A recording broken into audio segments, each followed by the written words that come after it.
गुरु प्यारी साध संगत जी, आप सभी को प्यार भरी राधा स्वामी जी।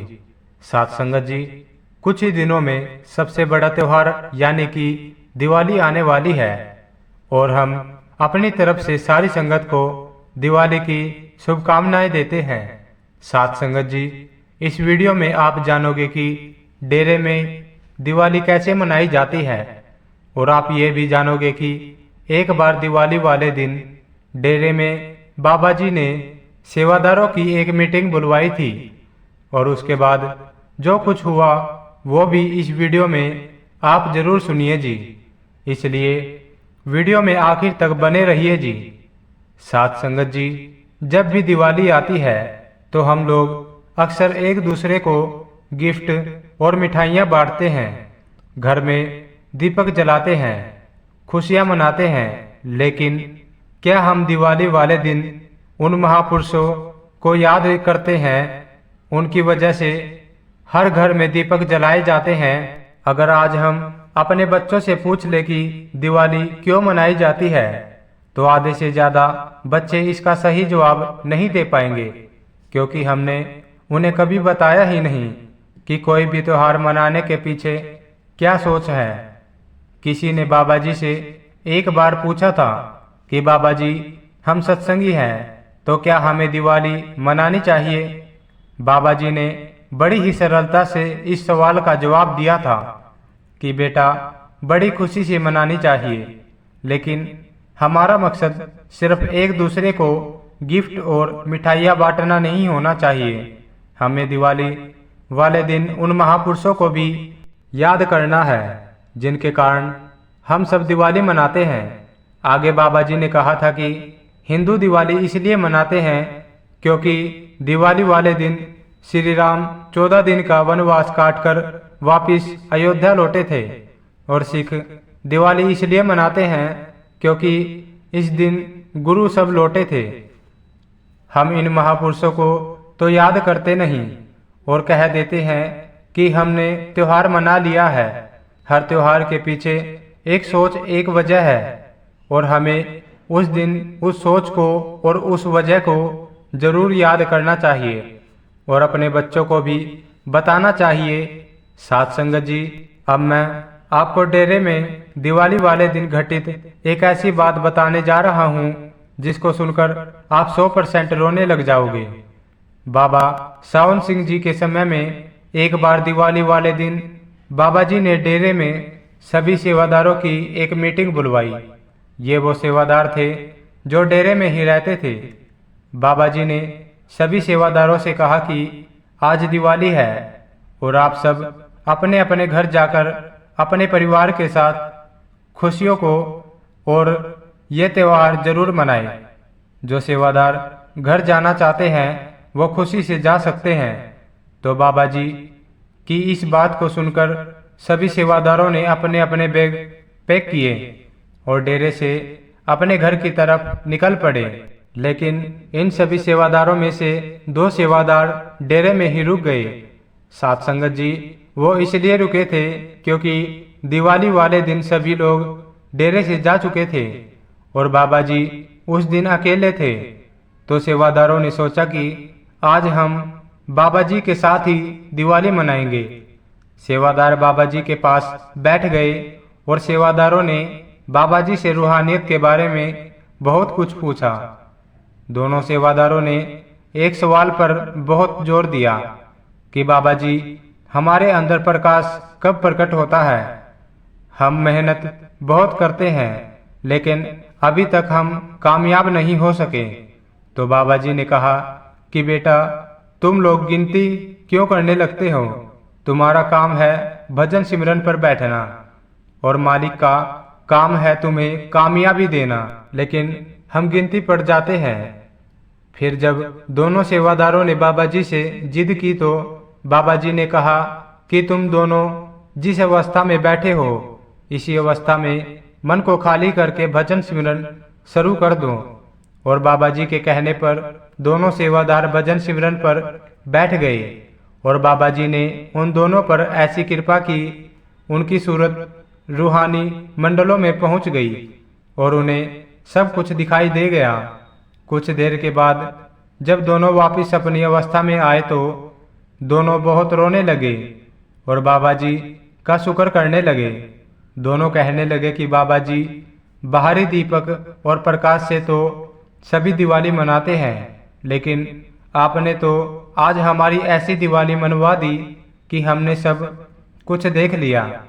हमारे अंदर मालिक रूपी दीपक जल उठा। दोनों की आंखों से आंसू बह रहे थे। फिर बाबा जी ने कहा कि बेटा, सारी दुनिया बाहरी प्रकाश को देखकर खुश हो रही है, अपने अंदर के असल प्रकाश की किसी को भी चिंता नहीं है। जिस दिन अंदर का प्रकाश दिख गया, उस दिन से बाहरी प्रकाश फीका पड़ने लगेगा। साथ संगत जी, एक पूर्ण गुरु की मौज हो जाए तो एक पल भी नहीं लगता वो सब हासिल करने में जिसके लिए हम परमार्थ में आए हैं। लेकिन अगर बिना कड़ी मेहनत के हमें वो चीज मिल गई तो हम संभाल नहीं पाएंगे। साथ संगत जी, अभी वीडियो में बने रहिए। साथ संगत जी, ये तो सारी संगत जान ही चुकी है कि बाबा जी ने अपना उत्तराधिकारी फाइनल कर लिया है, लेकिन बहुत सारी संगत के मन में सवाल उठ रहे हैं कि जो नए सतगुरु हजूर जी और हजूर जी में क्या समानता है। तो आज मैं आपको इसी सवाल का जवाब देने वाला हूँ। साथ संगत जी, आज से 34 साल पहले का वो दिन याद करो जब बाबा जी को गद्दी पर बैठाया गया था और उस समय सारी संगत के मन में बड़े महाराज जी बसे हुए थे। और जब संगत ने पहली बार बाबा जी को देखा तो बाबा जी उस समय सिर्फ 37 साल के थे। बाबा जी की दाढ़ी काली और बाबा जी एकदम जवान थे। और आज 34 साल बाद जब संगत ने हजूर जी को पहली बार देखा तो बहुत सारी संगत को 34 साल पहले का वो दिन जरूर याद आया होगा, क्योंकि जैसे 34 साल पहले बाबा जी दिखाई देते थे, लगभग वैसे ही हजूर जी दिखाई देते हैं। और बहुत सारी संगत ने ये भी देखा होगा कि स्टेज पर अब 2 कुर्सियां लगाई जाती है, एक बाबा जी की और दूसरी हजूर जी की। और जैसे बाबा जी स्टेज पर आते हैं और सबसे पहले गद्दी को माथा टेकते हैं, बिल्कुल ऐसे ही हजूर जी भी अपनी गद्दी को माथा टेकते हैं।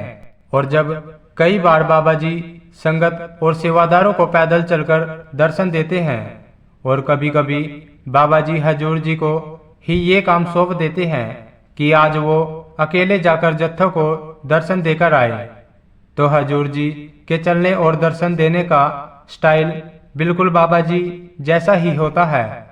ऐसा महसूस होता है जैसे 34 साल पहले का समय फिर से लौट आया हो। जरा सा भी फर्क नहीं लगता। बाबा जी और हजूर जी को एक साथ देखकर ऐसे लगता है जैसे मालिक 2 अलग अलग शरीरों में विराजमान है। अब साथ संगत जी, बात करते हैं बाबा जी और हजूर जी के स्वभाव की।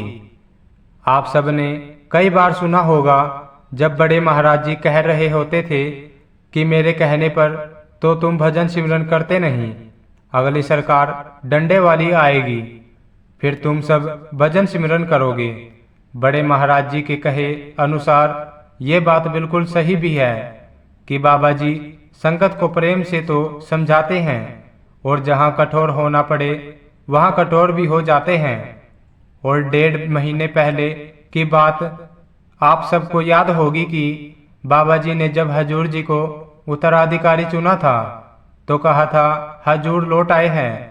साथ संगत जी, हजूर महाराज जी बड़े ही नरम स्वभाव के थे और नए सतगुरु हजूर जी भी बड़े ही नरम स्वभाव के हैं। लेकिन साथ संगत जी, इसका मतलब ये नहीं कि अगर गुरु नरम स्वभाव के हैं तो हम लापरवाह हो जाए। हम किसी स्कूल में पढ़ने वाले बच्चे नहीं हैं कि टीचर सख्त आया तो पढ़ाई करने लगे और अगर टीचर नरम आ गया तो पढ़ाई छोड़कर शर्तें करने लगे। हम परमार्थ से जुड़े हैं, गद्दी पर बाबा जी हैं या हजूर जी, हमें तो दोनों गुरुओं की शिक्षाओं पर अमल करना है। साथ संगत जी, अब मैं आपको कुछ ऐसी बातें बताने जा रहा हूँ जो हमें दिवाली पर करने की कोशिश जरूर करनी चाहिए।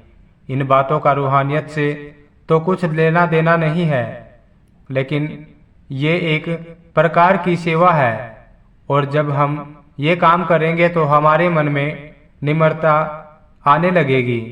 साथ संगत जी, ज्यादा कुछ नहीं करना। अगर आपके आसपास कोई मजबूर गरीब परिवार दिखे तो उस परिवार के बच्चों को थोड़ी सी मिठाई और कुछ दीपक जरूर दीजिए, जिससे कि वो भी इस त्योहार को मना सके। और ये जरूरी नहीं कि ये काम सिर्फ सत्संगी ही करे, ये काम कोई भी कर सकता है।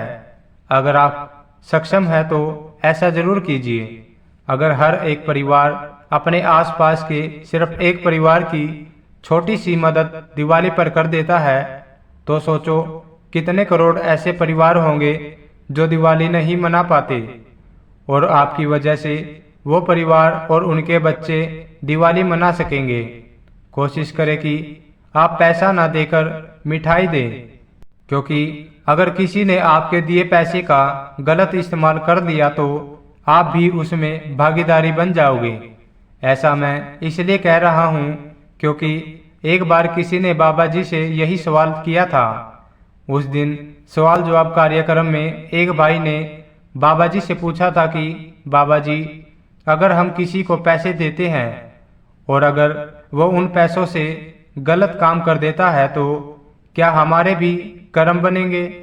तो बाबा जी ने उस भाई को समझाया था कि बेटा, अगर आपके दिए पैसे का कोई गलत इस्तेमाल करता है तो उसके इस गलत काम में आप भी तो भागीदार हुए ना, क्योंकि आपके पैसे देने की वजह से ही तो उसने गलत काम किया।